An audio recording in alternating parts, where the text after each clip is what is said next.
نتقاوميها مقوام نتقاوميها مقوام زبل عمر كم من تيمتيو ወይ ናይ ሎሚ ዕላለ ገይርዮ ኣብ ህይወትና ሓደ ዝቃወመና ኩሉ ግዜ ንዓና ረዚስት ዝገብረና ዝካላኸለልና ወይ ገለ ነገር ሓድሽ ነገር ክንሰርሕ ከለና ሓድሽ ስራሕ ክንሰርሕ ክንጅምር ከለና ጠጠው ዘብለና ኣካል ኣሎ ውሽጥና ምናልባት ገሊኹም ሕጂ ንተቃዋሚኻ ምቅዋም ስለዝበልኩ ጥራይ ነዛ ኣብዚ ባነር ስለዝሪኣኹም ዝጠወቅኩማ ነዛ ቪድዮ ክትሉ ትኽእሉ ኢኹም ሓፈሻው ግን ብዛዕባ ነብስና ብዛዕባ ኣሰራርሓ ህይወትና ወይ ብዛዕባ ኣእምሮና ኢሎም ማዓንቲ ክዛረብ من يتزقاوم النازل أكل من يو حدا نجر جميرنا نخين كتسل زجبر النازل من يو نتصبح نجو زوج أنا بلان تصبح نجو تحمس برقة مستسأنا أو كم نبل زجبر النازل يترفك أسيل كاتجبره أبكال معلت تجمر زبل النازل أكل من يو نزي كل زي زجبر زلو أكل وين نزي كل زي زجبر زلو حدا خفال نهيوتنا أب نفسنا لنا انتاي سلا زخنايو كوم زغبرنا زلو تدايلنا وي منيو بقدم مجمرتا دارينا كوم زغبرنا زلو امرنا اربعه مايند سيت اللونا اربعه كفالات ناي امور اللونا primitive subconscious critical conscious mind زبالونا منالبات بتوم كلتينا خنزارب لهم عندي conscious and subconscious mind من إذا زقاومنا زلو من إذا زتعرفنا زلو من إذا توزبلنا زلو من إذا زقاومنا زلو تدارينا تي subconscious mind نبلوي أتي حبو عمره ويتي زينقح عمره نبلو مالتي أبقى لقلا عشا عمره بلو أبقى نايلم دي عمره بزح أشماتي دلو لو معنتي أتي زينقح عمره ويلنا نوصده زينقح عمرنا انتاي سلا زخانة دعي زقاومنا زلو انتاي سلا زقبرنا يزقاومنا حدا نجر جميرنا نغين فتسم حدا سرح جميرنا أم معلوب نغين بصحو نغين عواتلو انتاي سلا زخانة سبورت جميرنا نقارت مصحف من باب جميرنا نقارت نتصبح بلان زقبرنا يترفكا تصبح تقبرو دحر تصبح ندابلكا عدميخا ملو تناوحو نقرات وي procrastination زبهال انتاي سلا زخانة يقوم زقبر زلو زي نقوح أمرو نبلو زلنا انت دايلنا بربعة مخنياتات كريئن خلينا بتقدم تدارينا ازي كفال امرنا انتايو اب كومفورت كمبرنا يزدلي كابتا زلمدنا كابتا قدم حجي نخدا زنبرنا منقدي لققنا الاقيسنا خنوص عيدلنيو نمنتاي يخوم زيدلخا كاين طف كاين موت سار ناي سرفايفال غداي سلازخونه ناي فايت اند فلايت سلازخونه ز امرازي ناي سرفايفال سلازخونه سرفايف كنقبر بتازلاتنا دوموز بتازلاتنا منጫታዊ بتزلنا كايدا بتننورو زلنا نبابرا بتي زمصانايو عينت بحري او خنبر يدلي ايفن انس حساب زيد البحريات كون خلي حرق تدا خوينكا حرق كينكا ختنبر يدلي نعو يزفلطسو صباح نقول كتلوق تدعدلي قاد حرجي حرقاني كغدفه انا لوم سب كخوني رجوع سب كخوني حرقاني زقاصاصر ايموشنال انتليجنت سب كخوني يلكا ولا كتبغس تدلي خاي قاومك مغنياتو نت نغرتي ايفولطوني حدش ينعو بعداو لمدي نعو وي ايفولطوني ስለዚህ ከም ጸላኢዩ ይحاسبو مالتي كتمهار كدل خلاها تعب خلاها شو كدل خلاها انت يبلكا وي كتلوت كدل خلاها صباح نقول حدش سرح تسرح جمر كدل خلاها تيبلكا نو ستوب زنجرزي ادليكاني كي تجمر كمان يكون نزبلكا زخون مغنيات كل جزء سابكونشس مايندنا وي تزينو قح عمرنا ابكبابيو نعوز طعمو نجرات نعوز طعمو اكايداتات حسو مسبله زخون مغنيات مصالكا دحان صباح تجمرو لما انت ماي سلازولو صحاي كوني صباح تجمر دحان صباح تجمر لما انت كال سرح سلازلكا كمز بوتا خد كي سلازخونكا صباح تجمر كيحشكا نعمتها تجمر كيحشكا كاب حدش عمد يجمر الشعوب بلان كمان صبق خونالكا حدش عمد يلكا تجمر كلها مس مبصعاتها تاتيخا تجمرو تخيليها اندا بله انتي زغبركا يتعرفكا مالتي يقاومكا حدا نجر نخي تجمر يقاومكا دوبلكا نمتايزي ناي سرفايفال غداي سلازخوني اب كومفورت زونكا وي ابتناي ميچوت بوتاخا خنبركاز دل تخالايكا كتفرد ايدليكانيو وي سبات بزعبها خزاربو زخونه ديسكومفورت وي زي ميچونت كسمعك ايدلني سبات بزعبها خزاربو ميجمرو حدا نجر حدا سرح تدع جميركا حدا بزنس تدع جميركا حدا كالا اكايدا خد كي تدع جميركا قدني سبات بزعبها كزاربو بايزوي سب غيركا اي غيركا سريحا كل غيزي خزارب مهانو فلوتي جن حدش نجر كسرح خلخا زياداتي ወረ ወይት ሩሞር እንዳሰፍሐ ስለዝኸይድ እምሮኻ ነዚ ነገር እዚ አይደለኒ ሰባት ብዛዕባኻ ክዛረቡ እስኻ ዘይምችኡነት ክስማዓካ አይደለኒ ስለዚ ነዚ ዘይምችኡነት ሰባት ከይፈርዱኒ ዝብል ካልእኻ ከይወድቕ ዝብል ፍርሒ ንኸይትወድቕ ዘሎ ፍርሒ የምጻልካ ማለት እዩ ጽባሕ ንጎ ተዳዋዲካ ሰልዲ ክትከሰሪኻ ሰልዲ ተዳ ኸሲርካ ክትሓመሚኻ ተዳሓሚምካ ክትመውቲኻ አይድሌካኒ በዘን ዘለኻየን ምቕጻል ሕሸካ ሓዳር ተዳ ጌርካ ሰበይትኻ ጨቅጨቃ ትኽእል እያ በዓልቲ ቤትካ ትጨቅጨቃ ክትፋታሕ ትኽእል እያ ተፋቲሕካ ክትሓርቕ ትኽእል ኢኻ ክትባኣስ ትኽእል ኢኻ ትባሳጮ ትኽእል ኢኻ ክትመውት ትኽእል ኢኻ ክትእሰር ትኽእል ኢኻ ኢሉ ምኽንያታት ኣብ ቅድሚኻ ድርድር ኣቢሉ ኮፍ ኣቢሉ ይቃወመካ ወይ ደው ብለካ ማለት እዩ ሽዑ እትረፈኒ እዚ ነገር እዚ ኢልካ ሓደ ጀሚርካ ዝነበርካ ስራሕ ጠጠው ተብሎ መጽሓፍ ተንቢብካ ኣይጠቕመካኒ ወላ ሓንቲ ግዜኻ መጥፊኡ ነዚ መጽሓፍ ዝተንብቦ ዘለኻ ግዜኻ ተጥፊኻ ኣብ ስራሕ ተተዋፈርካ ሓሸካ ሃርድ ወርክ ተሰራሕኻ እዚ 2 ሰዓት 3 ሰዓት ምስ ዕሩኽታ ተተዛናጋዕካ ሓሸካ ዕሩኽትካ ከይፀልኡኻ ከይደው ኢሎም ከይስኡኑኻ ገለኢሉ ብዙሕ ምኽንያታት ኣብ ቅድሚኻ ኮፍ ብለልካ ተቃዊምካ ኣሎ ማለት እዩ ጠጠው ኣቢልካ ኣሎ ሂንደር ጌርካ ኣሎ ብሎክ ጌርካ ኣሎ ማለት እዩ ታኻ ጽቡቕ ዘለኻ እምሮኻ ስለዝነገረካ ናይ ልምዲ እምሮ ስለዝኾነሱ እቲ ንሰርሖ ስራሕ ኣውቶማቲክ ንክንሰርሖ ዝገብረና እሱ ስለዝኾነ ብኡ ተመሪሕና ኢና ንኸይድ ኮንሽስ ልኮን ደሊና ክንልወጥ ኮን ደሊና ክንዓቢ ኮን ደሊና ሓድሽ ነገር ክንሰርሕ ኮን ደሊና ግን እዚ ንብሎ ዘለና እምሮ ናይ ሰርቫይቫል ስለዝኾነ ናይ ኣብ ኮምፎርት ክንነብር ኣብ ጽቡቕ ኣብቲ ዝለመድናዮ ናብራ ክንነብር ጥራይ ስለዝደልየና ንዕኡ ኦልሬዲ ለሚድዎ ስለዝኾነ ጽቡቕ ስለዝኾነ ኩሉ ግዜ ምስተቃወመና እቲ ሳልሳይ ከዓ እዚ ዘይንቆሕ እምሮና እንታይ እዩ ግዜያዊ ደስታ ጥራይ ዝደሊ ናይ ዝተናወሐ ዝመፀና ደስታ ናይ ዝተናወሐ ዝመፀና ለውጢ ንዕኡ ኣይንታይኒ ግዜያዊ ደስታ ንኣብነት ሞባይል ስክሮል ምግባር ወልፍታት ሽጋራ ምስሓብ ንግዚኡ ኢንስታንት ግራቲፊኬሽን ግዜያዊ ደስታ ዝፈጥረልካ መስተ ምስታይ ንሽዑ ዝሕጉሰካ ንጽባሕ ሕመም ኣይትሕመም ያገድሶኒ ንዕኡ ትዝመጽእ ኮንሲኩዌንስ ኣይገድሶኒ ታኒ ሽዑ ግን ጽቡቕ ነገር ትፈጥረልካ ዘላ ጽቡቕ ነገር ተምጻልካ ዘላ ፖርኖግራፊ ምርኣይ ዙረት ምስ ወድኹን ምስ ጓልኹን ን5 ደቂቃ 10 ደቂቃ ትሕጎሰላ ኣብ ዓራት ትሕጎሰላ እሳ ክትምጻልካ ጥራይ ዝደሊ እዚ ኢንስታንት ግራቲፊኬሽን ንግዚኡ ዝኾነ ፊሊንግ ዝኾነ ደስታ ውሽጥኻ ፈጥረልካ ጽባሕ ንጎ ኣብየሎ ተይልካት ነገርካ ካልእ ጣዕሳ ዝኸፍእ ኮይኑ መጸካ ማለት እዩ ስለዚ እዚ እምሮና እዚ ነቲ ዝለመዶ ነገር ነቲ ናእሽቱ ነገራት ግዜያዊ ደስታ ከምጻሉ ዝኽእል ኣብኡ ጥራይ ይኸጉየካ ዘል ናብኡ ከምጻካ ዘል ግዜያዊ ደስታ ዝፈጥሩ ነገራት ኣብ ሕጂ ግዜያዊ ደስታ ዝፈጥሩልካ ዘለዉ ነገራት ከዓ ንመጻኢ ዓብ ጣዕሳ ሒዞምልካ እዮም ዝመጹ ሕጂ እናተሳቐኻ ትሰርሖም ዘለኻ ሕጂ ቃንዛ ዝፈጥሩልካ ነገራት ከዓ ንመጻኢ ዓብ ደስታ ሒዞምልካ ዝመጹ እዮም እዚ ዓብ ሓቂ ኩሉ ሰብ ዝፈልጦ ሓቂ ማለት እዩ እምሮና ግን እንታይ ዝደሊ ግዜያዊ ደስታ ናይ 3 ደቂቕ ናይ 1 ደቂቕ ናይ ፍርቂ ደቂቕ ስክሮል ጌርካ ነታ ትሪኣ ቪድዮ ነታ ትሪኣ ዘረባ ናይ ቲክቶከር ድያ ናይ ዩቲዩበር ድያ ናይ ኣብ ፌስቡክ ዝነጥፍ ሰብ ንዓኣ ትዘናጋዕ ትስሕቕ ዝፀራረፉ ርኢኻ ደስ ንኽብለካ እዩ ክገብረካ ዝደሊ ካብ ወፃኢ ግን ናይ ሰዓት ናይ 2 ሰዓት ትምህርቲ ኣሰልቺው ስለዘብሎ ይትረፍካ 3 ሰዓት 2 ሰዓት ከመይልካ ኮፍ ክትብል ሕጂ ኮፍ ኢልካ ኣብዚ ካብ ከምኡ ትገብር 2 ሰዓት 3 ሰዓት ተዘናጊዕካ ትመጽእ ካብ ጽባሕ ጅምሮ ትኽእል ኢኻ እንዳበለ ዘታርፈካ እዚ እምሮ እዚ ማለት እዩ ስለዚ ነዚ ተቃወሚና እዚና ክንቃወሞ ንብል ዘለና ክንቃወሞ ዘይኮና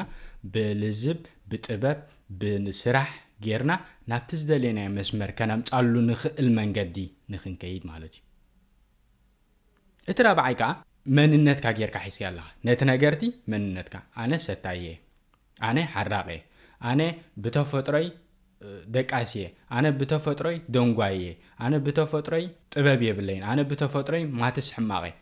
ኢልካ መንነትካ ጌርካ ስለዘለኻ እምነትካ ኣቐሚጥካ ስለዘለኻ ኣብ ውሽጥኻ እምሮኻ እንታይ ዝገብር ካብ ሕጂ መስተ ክገድፎ የተይልካ ንኣብነት ኣነ ካብ ሕጂ ወልፊ ክገድፎ ወልፈኛ ኣይኮንኩን ሰታይ ኣይኮንኩን ታይልካ ኖ መንነትካ እንዲዚ እዚኮ ናትካ ዝተዋሃብካዮ እዩ ሰታይኻ እዚኮ ሓራቂኻ እዚ ካብ ኣቦኻ ዘምጻኻየ ካብ ኣዴኻ ዘምጻኻየ ካብቲ ምሳኻ ዝዓበየ ወዲ ገዛውትኻ ዘምጻኻየ ካብ ጎረቤትካ ዘምጻኻየ እንዳበለ መንነትካ ከም ዝኾነ ኣብ ቅድሚኻ ኮፍ ኣብለልካ ሕጂ ነዚኻ ክትቃወሞ ዘለካ ስኻ ክትቃወሞ ተኾይንካ መስርሕ ኣለዎ ቀስ ብቀስ ናብ መስመር ተምጻሉ ምክንያቱ እዚ ኩሉ ንብሎ ዘለና ልምድታትን زيدلي حماق لمدتاتن والفتاتن مننتك غيرك قميتك زلخا ነገራት በብንሽተይ ዝመጽይ በሓንቲ መዓልቲ ዱብ ኢሉ ዝመጽካ ኣይኮነን ዓመታት ዓሰርተታት ዓመታት ዝወሰደ ምልምማት ስለ ዝኾነ ነዚ ንኽትቅይር ከዓ ነዊሕ ግዜ ክድልየካ ምናልባት ልምድታት ካብ 14 መዓልቲ ክሳብ 66 መዓልቲ ይወስደልና ንኽንቅይሮም ክንዱኡ ግዜ የድልየካ ይናኸኻ ክንዱኡ ግዜ ክትጽመም ዘይትኽእል ተዳ ኮይንካ ግን ኣብዛ ሕጂ ዘለኻያ ቦታ ተጣቢቅካ ክትነብር ኢኻ ኣብዛ ኮምፎርት ዞንካ ስለዚ ንተቃዋሚኻ ብኸመይኻ ክትቃወሞ ትኽእል ብኸመይኻ ናብ መስመርካ ናትካ ቦታ ከተምጾ ትኽእል ንዝብልካ ቀዳማይ ብሓፈሻ እቲ መስርሕ ከምዚ ዝበልኩም ካብ 14 መዓልቲ ክሳብ 66 መዓልቲ ክሳብ 2 ወርሒ ገለን 3 ወርሒ ዝወስደልና መስርሕ ክኸውን እንተዳ ኺሉ ዝያዳ ተመራጺ ሓንቲ ቪድዮ ስለ ዝርኣኻ ሓደ ሰብ ስለ ተዛረበካ ሓደ ሰብ ስለ ዝመኸረካ ሽዑ ትቕየር ማለት ኣይኮነን ሽዑ ትልወጥ ማለት ኣይኮነን ኮይኑ ግን ንስኻ ነቲ ክትልውጦ ደሊኻ ዘለኻ ነገር ነቲ ክትቅይሮ ደሊኻ ዘለኻ ነገር ኮነልካ ክትሰርሓሉ እንተዘኣ ዘይፈቂድካ ውዒልካ ሓዲርካ ወላውን ጀሚርካዮ ኣብታ ዝነበርካ ክመልሰካ ምክንያቱ ኩሉ ግዜ ሓደ ነገር ስቴፕ ከይት ከለኻ ንድሕሪት መልሰካ ስቴፕ ከይት ከለኻ ንእሽተይ ከይት ምስበልካ ንድሕሪት እንዳመለሰካ ስለ ዝነብር ዝእምሮኻ ማለት እዩ ኩሉ ግዜ እንዳፈራርሓካ ዝነብር ከምዚ ከይትኸውን ከምዚ ከይገጥመካ እንዳበለ ስለ ዘፈራርሓካ ንድሕሪት እንዳመለሰካ ክሳብ ብልምዲ ብተሞክሮ ሜንተር ረኺብካ ነቲ ነገር ትኽትኣልዮ ክሳብ ዘይከኣልካ ኣዋርሕ ዝወስድ ትምህርቲ ናይ 6 ሰሙን ድዩ ናይ 16 ሰሙን ናይ 8 ሰሙን ናይ 12 ሰሙን ገለ እንዳበልካ ትምህርቲ ኮነልካ ኣብቲ ነገር ትኽሰርሕ ክሳብ ዘይከኣልካ ንድሕሪት እንዳመለሰካ ክነብር ንግረ መንገደይ ተኽብለኩም ኢለ ናይ 8 ሰሙን ትምህርቲ ኮርስ ኣለኒ ግላዊ ዕቤት ትምህርቲ እዩ ኣብዚ ክላስ ተዳመጽኹም እዚ ሁሉ ክንብሎ ጸናሕና ነእምሮና ክንቃወመሉ ንኽእል ነእምሮና ናብ መስመር ከነምጻሉ ንኽእል ሜላ ብስነ ስርዓት ንሰርሓሉ መስርሕ ስለ ዝኾነ ኣብቲ ትምህርቲ መጽኹም ተማሃርዎ ረኣይዎ ቁጽሪ ቴሌፎን ኣብ ላዕሊ ክገድፈልኩም ወይ ኣብ ቦታ ኮመንት ክገድፈልኩም ብዋትስኣፕን ብቴሌግራምን ደውሉ ለይኹም ኮንፊደንስኩም ተዕቢሉ ፍርሕኹም ተጥፍኡሉ ትሮማኹም ተጥፍኡሉ አንዛይቲናትኩም ተጉድሉሉ ስትረስኩም ዲፕሬሽን ኩሉ ክትቅንሱሉ ትኽእሉ ሰላም ተምጽሉ ኣብ ቤትኩም ቤተሰባዊ ማሕበራዊ ናይ ጥዕና ናይ ፍልጠት ናይ ገንዘብ ናይ ሕልምኹም ራእይኹም ኩሉ ከተዕቢሉ ትኽእሉ ዓይነት ትምህርቲ ስለ ዝኾነ ኣብ መጽኹም ብስነ ስርዓት እቲ ዝጎደለኩም ወይ እቲ ጎደሎታት ዘለኩም ናተይ ዊክነስስ እዝን ኢልኩም መሪጽኩም ከተጥፍኡሉ ትኽእሉ መንገዲ ስለ ዝኾነ ኣብቲ ክላስ መጽኹም ብዝያዳ ክትመሃሩ ተዳኺልኩም ነቲ ልምድታትኩም ነቲ ሕማቕ ልምድታትኩም ተኣሊሉ ነቲ ጽቡቕ ልምድታት ከዓ ከተጥሪሉ ትኽእሉ ሜላ ስለ ዝኾነ ኣብዚ ናተይ ትምህርቲ መጽኹም ክትምዝገቡ ዝላበወኩም ሓፈሻው ግን ብሕጽር ዝበለ ንእምሮና ብኸመይና ክንቃወሞ ንኽእል ወይ ብኸመይና ናብ መስመር ከነምጾ ዝኽእል ቀዳማይ ንንኣሽቱ ስጉምትታት ምውሳድ ሎማዓንቲ ዝወሰድክዋ ስጉምቲ ሎማዓንቲ ዝሰራሕክዋ ቪድዮ ጽባሕ ድሕሪ ጽባሕ ቪድዮታት እንዳሰራሕኩ ተዳ ኸይደነ ወይ ናይ ኮንፊደንስ ክዕቢ ተዳደለየ ኣብ ቅድሚ ካሜራ ወፅየ ይዛረብ ተዳሃለ ንንኣሽቱ ልምድታት የጥሪ ተዳሃለ ድሕሪ ዓመት ማስተር ክኾነ ማለት እዩ 200-300 ቪድዮ ምሰራሕኹ ኣነ ንኽዛረብ ኣብ ቅድሚ ካሜራ ወፅየ ኢሚዲየትሊ ወይ ብቐጥታ ፈነወ ንኽህብ ወይ ዘረባ ንኽጅምር ኣይጽግመንን ስለዚ ንንኣሽቱ ልምድታት ምውሳድ ካልእ ጌጋታትካ መጸበቂኻ ጌጋታትካ መምሃሪኻ ከም ዝኾኑ ዳእምበር ሓንቲ ነገር ስለ ዝተጋጊኻ ኣብ ሓንቲ ነገር ስለ ዝወደቕካ ዕድሜኻ ሙሉእ ወዲቕካ ወይ ተባላሽያትካ ድሕሪ ነዛ ነገር እዚ ኣይደግማን ክትብል የብልካን ሰብ ካብ ጌግኡ ይዝማር ሓንቲ ነገር ትጋጌ ተዕርያ ሓንቲ ነገር ትወድቕ ትትስእ ልክዕ ከም ናይ ህፃን ከም ናይ ቆልዓ ይወድቕ ይትስእ ይወድቕ ትስእ እንዳበለ ብእግሩ ዝኸይድ ማለት እዩ እዚ ኸ ነዊሕ ፕሮሰስ ወስደልካ ሰብ ግን ሓንቲ መዓልቲ ጅምር ኣቢሉ ጽባሕ ንጎ ሃፍታም ክኸውን ደሊ ሎማዓንቲ ትምህር ኣቢሉ ጽባሕ ንጎ ፈላጥ ክኸውን ደሊ ሎማዓንቲ ምስ ሰብ ትልልይ ኣቢሉ ፍሉጥ ሰብ ወይ ኣብ ማሕበራዊ ህይወቱ ተፈታዊ ተደላይ ሰብ ክኸውን ደሊ ሎማዓንቲ ጅምር ኣቢሉ ቤቱ ብሙሉእ ሰላም ክገብሮ ደሊ ፕሮሰስ ኣሎ ቀስ ብቐስ ይዝኸይድ ስለዚ ውጥቀት ክህሉ ኽእል ይሞንጎ ነቲ ውጥቀትካ ካብኡ እንዳተምሃርካ ኸ ዕሪኻዮ ክትከይድ ክትክእል ኣለካ እቲ ሳልሳይ ከዓ ነንኣሽቱ ሞቕሽሽ ንነብስኻ ክትባ ክትክእል ኣለካ ማለት እዩ حجي أبتلمدتات زبل تمرتي بزيادة أبتلمد زبل تمرتي بسفح بزعبة ريوارد ወይ ዚ ሞሽሽ ንነብስኻ ትባ ሞሽሽ ማለት ብሕፅር ዝበለ ክንሪኦ ተዳኺና ሓደ ነገር ምስ ገበርካ ንነብስኻ ትህባ ሞሽሽ ማለት እዩ ኣነ ሓንቲ ቪድዮ ተሰሪሐ ሎም ማዓንቲ ወይ ሰለስተ ቪድዮ ተዳቀ የህከየኒ ተዳ ኮይኑ ቪድዮ ቀድሕ ሰለስተ ቪድዮ ተዳቀዲሐ ካምቻ ገዚእ ኢለን ነብሰይ ሪዋርድ ተዳጊርያ ንእሙሮይ ኮም ኢለን ተዳቀሽሸዮ ነታ ዝደልየኽዋ ካምቻ ኣብ ክንዲ ሱቕ ኢለ ከይደ ዝገዝኣ ሱቕ ኢለ ከፍ ኢለ ክንዲ ዝገዝኣ ሓደ ነገር ምስ ስራሕኩ ክገብራ እንተዳኺ ኢለ እንታይ ክገብረኒ ክእል እዩ እሙሮይ ነታ ካምቻ ክገዝኣ ስለ ዝደሊ ናይ ምሕሻሽ ኣመል ተዳሃሊኒ ስራሕ ባ ቪድዮ ቀልጥፍ ባ ጀምር ክልተ ቪድዮ ስራሕ ሰለስተ ቪድዮ ስራሕ ኢሉ እሙሮይ ናብቲ ዘይደልዮ ስራሕ ክወስደኒ ስለ ዝኽእል ስለዚ እዚ ሪዋርድ ዝበሃል ንነብስና ሓደ ነገር ክንገብር ከለና ሞሽሽ ክንባ ከለና ኸ ነቲ እሙሮና ብዓብዩ እንታይ ክገብረልና ክእል እዩ ትሪክ ክንገብሮ ንኽእል ኢና ካልእ ኩሉ ግዜ ካብቲ ኮምፎርት ዞንና ክንወፅን ከላና ንእሽተይ ፍርሕላ ማለት there is something ንዓኻ ቀይረካ ዝኽእል ገለ ነገር ኣብ ቅድሜኻ ኣሎ ማለት ስለዚ ካብታ ኮምፎርት ዞንካ ውፅእ ኢልካ ሰዓ 6 ምትሳእ ፅግመካ ተኮይኑ ምትሳእ ምልማት ብልምዲ ደረጃ ነዊሕ ትምህርቲ ወሲድካ ሜንተር ኣብ ጎንኻ ሃልዩ ከተዕርዮ ተዘይክኢልካ ከጋድለካ ይኽእል እዩ ብዙሕ ገድሊ ክትሓልፍ ትኽእል ኢኻ ስለዚ ካብቲ ኮምፎርት ዞንካ ትወፅሉ መንገዲ ሃሰው ክትብል ክትገል ኣለካ ክትምሃር ኣለካ